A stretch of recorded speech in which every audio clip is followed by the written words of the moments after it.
Welcome to my YouTube channel HBN classes. जैसा कि आप लोगों ने 2 क्लासेस मेरे देख चुके हैं क्लास 10th की, जिसमें आपको पढ़ाया गया था।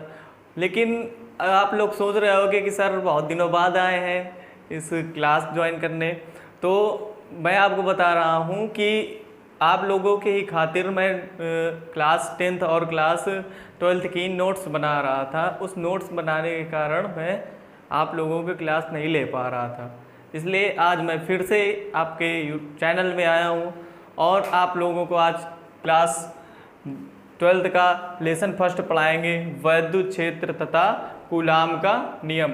वैद्युत क्षेत्र तथा कूलाम का नियम, जिसको इंग्लिश में कहते हैं electric field and coulombs law. English में क्या कहते हैं? Electric field and coulombs law. तो वैद्युत क्षेत्र या कूलाम के नियम में सबसे पहले हम जानेंगे कि इसमें सबसे पहले वैद्युत क्षेत्र में आवेश होगा तभी वैद्युत क्षेत्र होगा। ठीक, तो सबसे पहले क्या के बारे में जानेंगे? वैद्युत आवेश के बारे में। तो वैद्युत आवेश,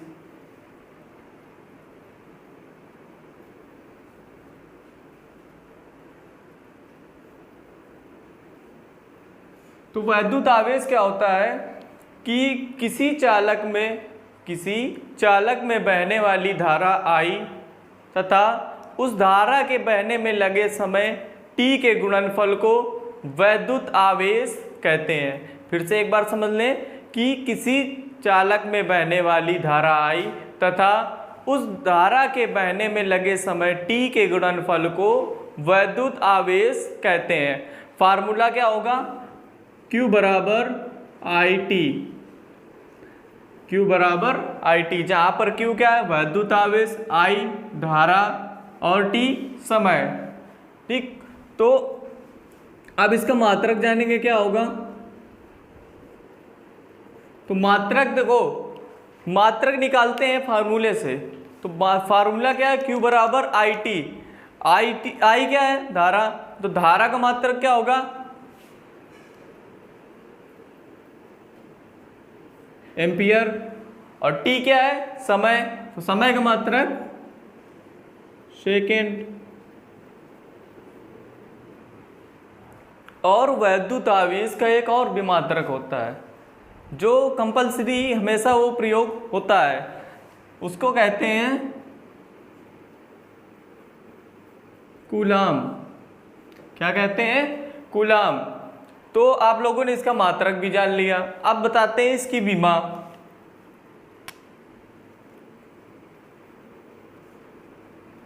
विमा क्या होगी? विमा कैसे निकालते हैं? तो आप लोग सीख लें विमा कि सबसे पहले इसमें विमा लिखेंगे हम, धारा की विमा A और समय की विमा T है। I धारा है और T समय है। तो धारा की विमा A, समय की विमा T, दोनों का गुणनफल हो जाएगा तो वैद्युत आवेश की विमा हो जाएगी AT। वैद्युत आवेश की विमा क्या हो जाएगी? AT। एक बार दोबारा अच्छे से समझ लें इसको, फिर से बता रहा हूँ कि किसी चालक में बहने वाली धारा I तथा उसमें लगे धारा के बहने में लगे समय T के गुणनफल को वैद्युत आवेश कहते हैं। वैद्युत आवेश का फार्मूला होता है Q बराबर IT, जहाँ Q है आवेश, I धारा, T समय, मात्रक एम्पियर सेकेंड या कूलाम, विमा AT। तो आप लोग इतना तो समझ गए होंगे अच्छे से।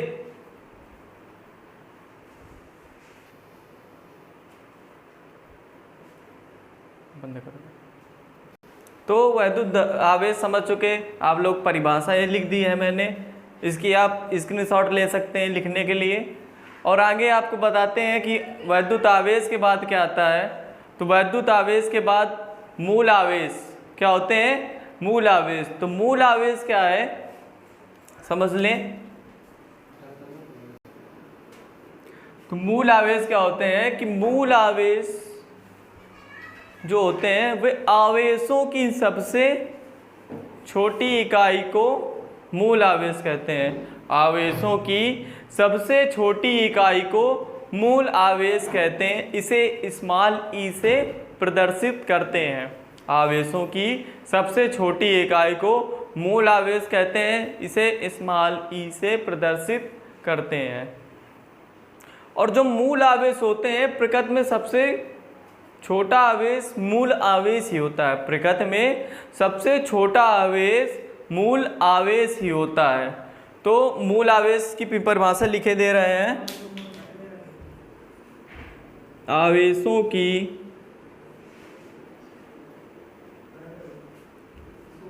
सबसे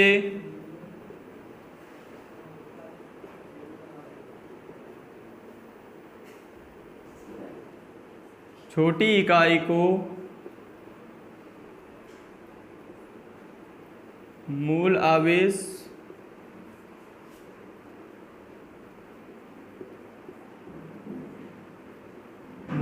कहते हैं। इसे स्मॉल ई से प्रदर्शित करते हैं।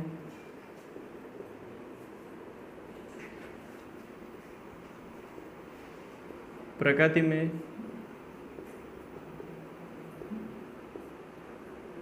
मूल आवेश से छोटा कहते हैं, इसे स्मॉल ई से प्रदर्शित करते हैं। प्रकृति में मूल आवेश से छोटा कोई आवेश नहीं होता। आप लोग इसकी भी स्क्रीनशॉट ले सकते हैं, परिभाषा हमने लिख दी है। तो मूल आवेश भी जान गए आप लोग। अब आप लोगों को मूल आवेश के आगे बताते हैं कि जो आवेशों का क्वांटीकरण होता है, आवेशों का क्वांटीकरण होता है, वो क्या होता है।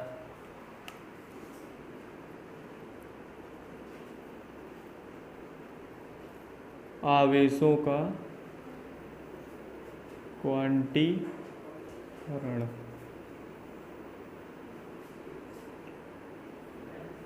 आवेशों का क्वांटीकरण। तो आवेशों को पूर्ण रूप से विभाजित नहीं किया जा सकता। आवेशों को पूर्ण रूप से विभाजित नहीं किया जा सकता, बल्कि वह सदैव मूल आवेश के पूर्ण गुणज के रूप में होते हैं। बल्कि वह सदैव मूल आवेश के पूर्ण गुणज के रूप में होते हैं। यह क्या कहलाता है, आवेशों का क्वांटीकरण।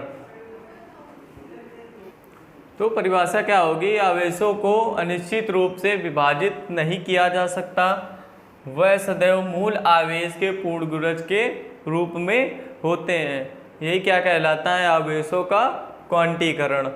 तो आवेशों का क्वांटीकरण भी आप स्क्रीनशॉट द्वारा लेके इसको लिख सकते हैं। अब आगे बताते हैं आप लोगों को कि वैद्युत आवेश संरक्षण का नियम क्या होता है। वैद्युत आवेश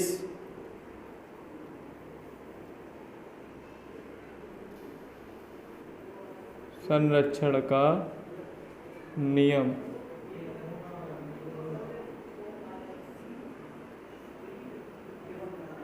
वैद्युत आवेश संरक्षण का नियम। तो वैद्युत आवेश संरक्षण का नियम ये है कि हम आवेशों को ना ही उत्पन्न कर सकते हैं और ना ही नष्ट कर सकते हैं। आवेशों को ना तो उत्पन्न किया जा सकता है और ना तो नष्ट किया जा सकता है। यही क्या कहलाता है, वैद्युत आवेश संरक्षण का नियम। आवेशों को ना तो उत्पन्न किया जा सकता है और ना ही नष्ट किया जा सकता है। ये क्या कहलाता है, वैद्युत आवेश संरक्षण का नियम। आवेश हम लोग उत्पन्न भी तो कर नहीं सकते और उत्पन्न भी हो जाएंगे तो नष्ट भी नहीं कर सकते आवेश। ये आवेश, ठीक। चलो इसको भी हमने लिख दिया है परिभाषा कि आवेशों को ना तो उत्पन्न किया जा सकता है और ना ही नष्ट किया जा सकता है। यही वैद्युत आवेश संरक्षण का नियम कहलाता है। तो आप लोगों ने वैद्युत आवेश संरक्षण का नियम भी जान गए। अब कुछ नोट लिखवानी है हमें, तो इसी में लिखें, इसी के आगे लिखना है। तो नोट हमने लिख दिया है कि जब किसी चालक क्षण में इलेक्ट्रॉनों की कमी पाई जाती है तो वह चालक क्षण धनावेशित होती है, तथा जब किसी चालक क्षण में इलेक्ट्रॉनों की अधिकता पाई जाती है तो वह चालक क्षण ऋणावेशित होती है। तो जब कोई भी पूछ ले कि धनावेशित और ऋणावेशित क्षण क्या होती हैं, तो सीधा बताना है कि जब किसी चालक क्षण में इलेक्ट्रॉनों की कमी पाई जाती है तो वह चालक क्षण कैसी होती है, धनावेशित, तथा जब किसी चालक क्षण में इलेक्ट्रॉनों की अधिकता पाई जाती है तो वह चालक क्षण कैसी होगी, ऋणावेशित। क्यों होगी? क्योंकि जो इलेक्ट्रॉन होता है उस पर आवेश कैसा होता है, ऋणात्मक आवेश होता है, ऋणात्मक आवेश होता है। अगर इलेक्ट्रॉनों की कमी पाई जाएगी तो कैसा आवेश उस चालक क्षण में उत्पन्न होगा, धन आवेश। और इलेक्ट्रॉनों की अगर अधिकता पाई जाएगी, तो अधिकता जब पाई जाएगी तो ऋणावेशित तो वैसे भी होता है इलेक्ट्रॉन, तो अधिकता जब पाई जाएगी तो कैसा उस चालक क्षण पर आवेश होगा, ऋणावेश होगा। तो ये आप लोग हमेशा ध्यान रखें कि कोई भी XYZ पूछे कि चालक क्षण ऋणावेशित धनावेशित कैसे होती हैं, तो बताना है कि इलेक्ट्रॉनों की जहाँ कमी पाई जाती है जिस चालक क्षण में, वो चालक क्षण धनावेशित होती है, और जिस चालक क्षण में इलेक्ट्रॉनों की अधिकता पाई जाती है वो चालक क्षण ऋणावेशित होती है। तो इसी प्रकार किसी चालक क्षण के आवेश को ज्ञात करने का सूत्र, इसी प्रकार किसी चालक क्षण के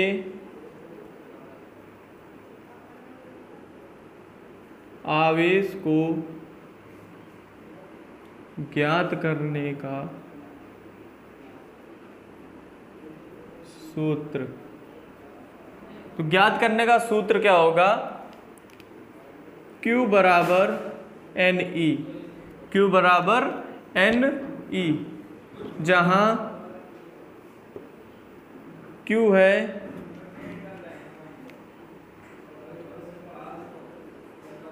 टोटल चार्ज या कुल आवेश, और N है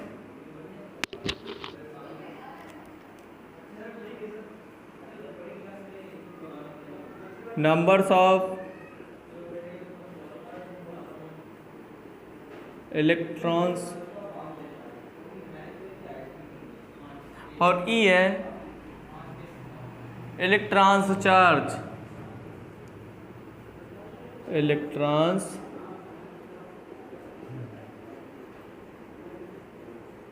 चार्ज। ठीक, इसी प्रकार किसी चालक क्षण के आवेश को ज्ञात करने का सूत्र क्या होगा, Q बराबर NE, जहाँ Q बराबर होगा टोटल चार्ज, N बराबर होगा नंबर्स ऑफ इलेक्ट्रॉन्स, E होगा इलेक्ट्रॉन का आवेश या इलेक्ट्रॉन्स चार्ज। तो यह चीज़ आप लोग जान गए कि Q बराबर NE में क्या क्या होता है, Q total charge, N numbers of electrons, E electrons charge. तो इसी प्रकार हमें एग्जाम्पल द्वारा हम समझ लें कि इलेक्ट्रॉन के जो आवेश होता है वो कैसे निकालेंगे। एग्जाम्पल नंबर 1 बोला है कि किसी चालक क्षण में, किसी चालक क्षण में 1500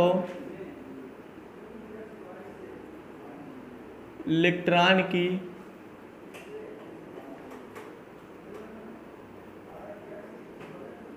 अधिकता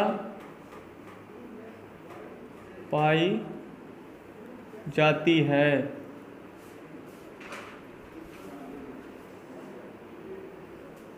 तो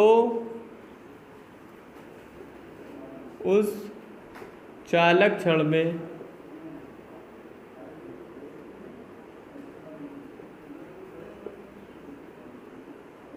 कैसा और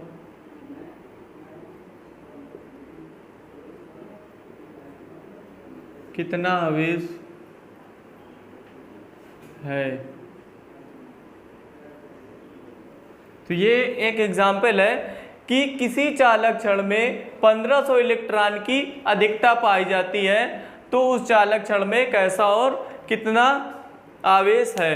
तो अभी हमने बताया कि इलेक्ट्रॉनों की अधिकता जहाँ पाई जाती है तो वह चालक क्षण कैसी होती है, ऋण आवेशित। वह चालक क्षण कैसी होती है? तो वह चालक क्षण कैसी होती है? ऋण आवेशित। तो इसमें क्या पूछा है? किसी चालक क्षण में 1500 इलेक्ट्रॉन की अधिकता पाई जाती है, तो उस चालक क्षण में कैसा और कितना आवेश है? तो 1500 इलेक्ट्रॉनों की क्या हो रही है? अधिकता। 1500 इलेक्ट्रॉनों की क्या हो रही है? अधिकता। तो कैसा आवेश पाया जाएगा? ऋण आवेशित। अब हम निकालेंगे क्या? ये कितना आवेश लगेगा वो निकालेंगे हम। एक चीज तो पता चल गई, कैसा आवेश लगेगा? ऋण आवेशित, ऋण आवेश लगेगा। तो अब कितना निकालना है? तो n बराबर दिए, मतलब इलेक्ट्रॉनों की संख्या कितनी दी है? 1500 इलेक्ट्रॉन। ठीक है, हमें निकालना क्या है? आवेश। तो Q बराबर फार्मूला होता है Ne। तो E जो होता है वो इलेक्ट्रॉन का आवेश होता है, तो इलेक्ट्रॉन का आवेश होता है 1.6 गुणे 10 की घात माइनस की 19 कूलाम। E बराबर 1.6 गुणे 10 की घात माइनस की 19 कूलाम। अब इसमें मान रख देंगे इन सभी के।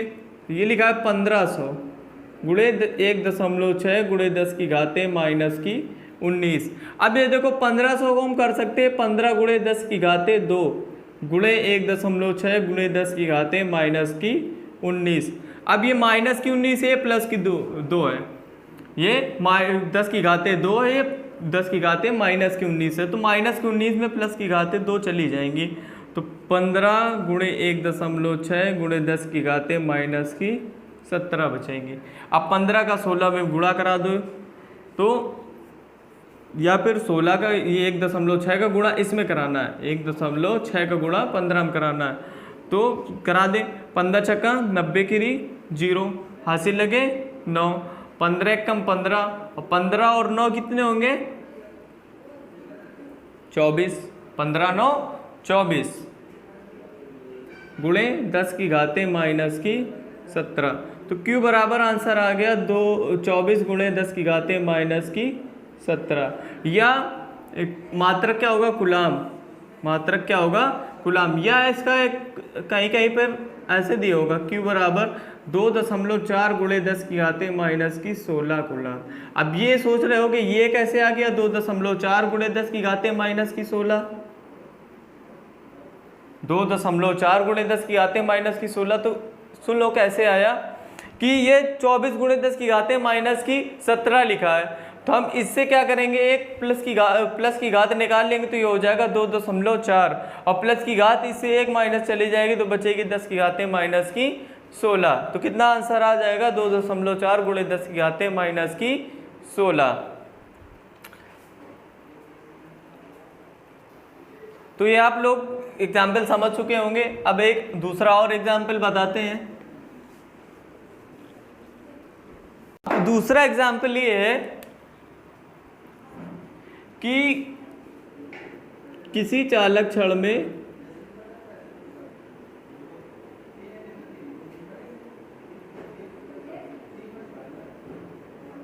एक कूलाम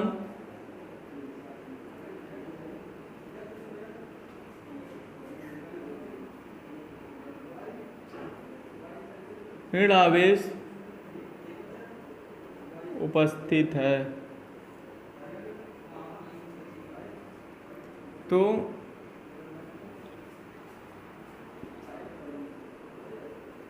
चालक क्षण में चालक क्षण में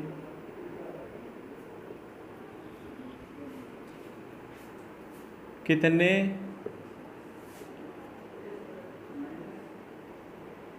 इलेक्ट्रॉनों की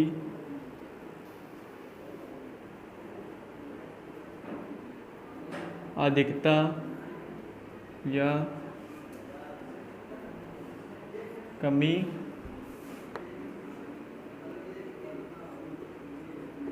पाई जाएगी? ठीक। अब सवाल क्या दिए है कि किसी चालक क्षण में एक कूलाम ऋण आवेश उपस्थित है। किसी चालक क्षण में एक कूलाम ऋण आवेश उपस्थित है, तो चालक क्षण पे कितने इलेक्ट्रॉन की अधिकता या कमी पाई जाएगी? तो आवेश कितना? एक कूलाम ऋण आवेश। चालक क्षण पे एक कूलाम आवेश है वो चालक क्षण ऋणावेशित है। तो ऋणावेशित जब होती है, जब चालक क्षण में इलेक्ट्रॉनों की क्या होती है, अधिकता। तो एक आंसर तो पता चल गया, एक आंसर पता चल गया, क्या होगी, इलेक्ट्रॉनों की अधिकता होगी, इलेक्ट्रॉनों की क्या होगी, अधिकता होगी। अब सीधा फार्मूले में रख दें, Q बराबर इसमें दिए 1 कूलाम और E होता है इलेक्ट्रॉन का आवेश 1.6 × 10⁻⁻19 कूलाम। N हमें क्या करना है, ज्ञात करना है। तो सीधा फार्मूले में रखिए Q बराबर Ne, जिससे N बराबर हो जाएगा Q/E, जिससे N बराबर हो जाएगा Q/E। तो Q कितना है, 1 कूलाम, E का मान 1.6 × 10⁻⁻19 ये हो जाएगा। तो अब देखें N बराबर इतना आ गया। तो अब क्या करेंगे, N बराबर ये घात ऊपर ले जाएंगे तो 1 × 10⁻19 हो जाएगा, 1 × 10⁻, या माइनस के ऊपर जाएंगे तो प्लस का, तो 1 × 10⁻19 बटे 1.6, दशमलव हटाएंगे 0 पर बढ़ जाएगा। अब क्या करेंगे, n बराबर हो गया 10 × 10⁻19, तो एक घात इससे और दे देंगे, इससे तो ये हो जाएगा 100 × 10⁻18, एक घात इससे ले ली गई इसमें, तो ये हो जाएगा 100 × 10⁻18 बटे 16। अब 16 का भाग दे देंगे 100 में, 16 छक्का 96, बचे कितने, 4, दशमलव लगाया, 0 बढ़ाएंगे, 16 दूनी 32, बचे कितने 8, 16 पचाई 80, तो कितने बार कटेगा, 6.25 × 10⁻18 इलेक्ट्रॉन। ये आ जाएगा इलेक्ट्रॉनों की संख्या, इतने इलेक्ट्रॉन हो गए। ठीक, क्या कि इसमें दिया है 1 कूलाम आवेश, E का मान होता है 1.6 × 10⁻⁻19 कूलाम। N हमें निकालना है, फार्मूला लगा देंगे Q बराबर Ne, जिससे हो जाएगा N बराबर Q/E, N बराबर 1/1.6 × 10⁻⁻19, जिससे क्या करेंगे, ये घात ऊपर से ले जाएंगे तो 1 × 10⁻19 हो जाएंगे, दशमलव हटाएंगे तो 0 पर बढ़ेगा। अब क्या किया गया है कि एक घात इससे और दे दी गई है इसमें, तो हो गया 100 × 10⁻18 बटे 16, 16 से भाग दे दिया गया है तो 6.25, तो बचा कितना, N बराबर 6.25 × 10⁻18 इलेक्ट्रॉन। तो आप लोगों को आज के इतना पूरा अच्छे समझ में आया हो गया। तो अब आगे इसी के कल क्लास चलेगी। आप हमारे YouTube चैनल पे बने रहिए, लाइक करते रहिए, सब्सक्राइब करते रहिए और शेयर करते रहिए। धन्यवाद।